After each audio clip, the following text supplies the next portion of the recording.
Okay, I have a question. Do you know how to draw butts? So if you're an amateur, you might draw butts like this, but to draw butts, you first have to draw a vase. So now you're gonna use that guideline to slowly bring out the juiciness, and voila! Now you may be wondering, why did I start this video with butts? Well, that's because nobody looks up how to draw butts. Everyone's just drawing two lumps next to each other and be like, yep, that's a butt. The problem is that nobody takes the time to learn the little details. Yeah, you use a reference, but why does it still suck? I'm gonna teach you how to learn those little details. By the way, do you know how many times I had to look at butts just to draw this simple butt? One like, one prayer. Like this video. In this video, we talked about how to draw any pose you want using references, and this time we're gonna talk about how to perfect our drawings using these references. The reason why I started with butts is that, okay, well, there's no actual reason. It's just fun to draw butts. I had to practice a lot to get it right, okay? I didn't just pull it out of my butt. It has something to do with isolation and repetition. If you want to perfect the butt, you have to isolate the butt. See, when we draw, we should ultimately just stick to our comfort zones, which means that you should draw only what you're comfortable doing. And then you should practice it until you perfect it. And basically, your comfort zone kind of levels up and you get to try other things. I'm gonna let y'all in on a little secret, okay? Before making this video, I didn't know how to draw butts, okay?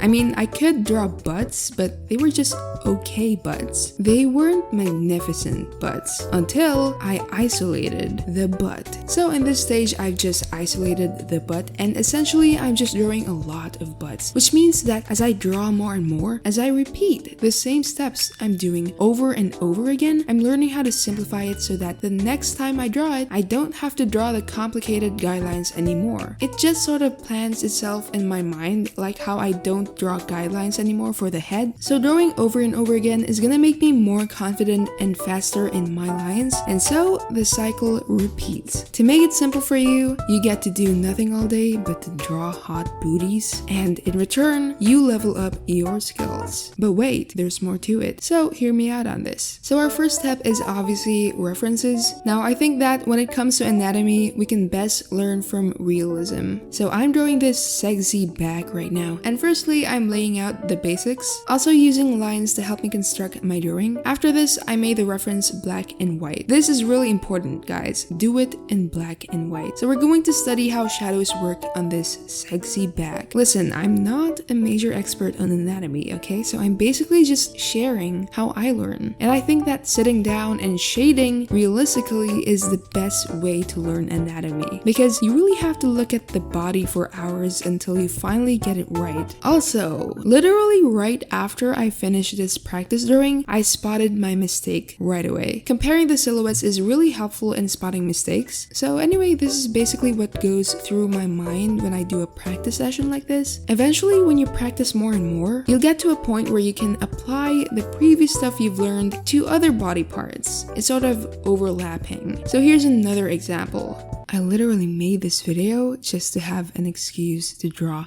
shirtless hot guys. Anyway, I started with my sketch, and also I kind of drew the face as well, but you don't have to do this. I just really wanted to draw the hot cop from Squid Game.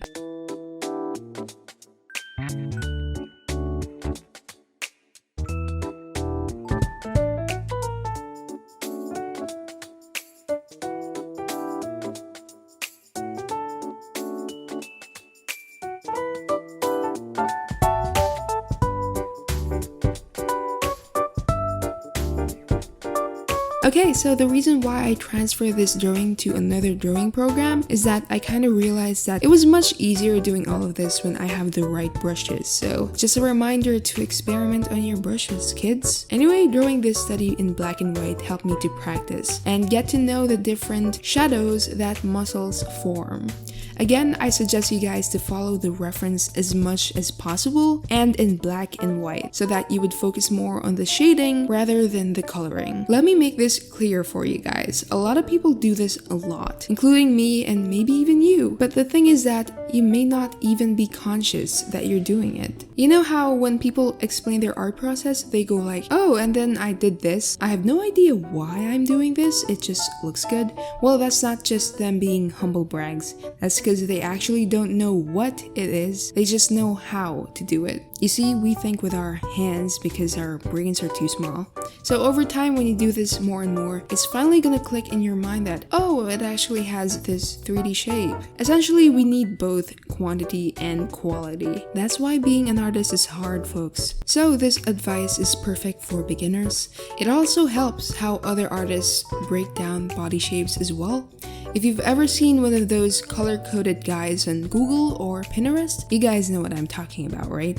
These people are honestly doing the dirty work for you. All you have to do is look at how they broke it down and then just apply that to your drawings. Like I keep telling you guys, take advantage of what other people worked hard for. So once you pick up something from a certain artist, you have to apply it to your drawings during your practice sessions. I watched this artist called Cokes. This guy is a really great streamer, and as he draws, he sometimes leaves a couple of tips, and so I just make a mental note of that, and then the next time I draw, I apply what he said. Anyway, what I've been trying to say is that we've always been doing this from the start, you know, practicing, but practicing with intentionality is what's gonna make you improve super fast. But most of all, practicing over and over again is eventually gonna make you realize your mistakes, and it's gonna help you be more confident with your lines because it becomes familiar to you. When I was a kid, I did nothing but draw. I had no social life, I had no friends, I had no other life skills other than drawing, but I also had another superpower, which is being lazy. And being lazy taught me to seek help from other people, so I combined my love for drawing and my laziness, and boom. What I got was effective improvement through intentional practice. Wow, big word. Okay, so just a quick recap and a couple tips. Here are some really important things you have to take note of. So when you're studying anatomy, pick out references in black and white. This is important if you want to study how the shadows work. Also pick out references with good lighting. And your figures should preferably have little clothing, but of course, since we're PG-13 in this channel, just pick out people who wear tight clothing, okay? So that you can study their shape and form better. It doesn't have to be naked people. Also, while you're studying anatomy, please learn proportions as well. Anatomy and proportions go hand in hand. If you want, you could watch this video if you want to learn the proportions of the face, or this video if you want to learn about studying proportions in general. Both of these are beginner-friendly videos. Anyway, I hope you guys learned a thing or two from this video. If you did, please give it a like and hit subscribe. And I'll see you in the next video. Stay cool!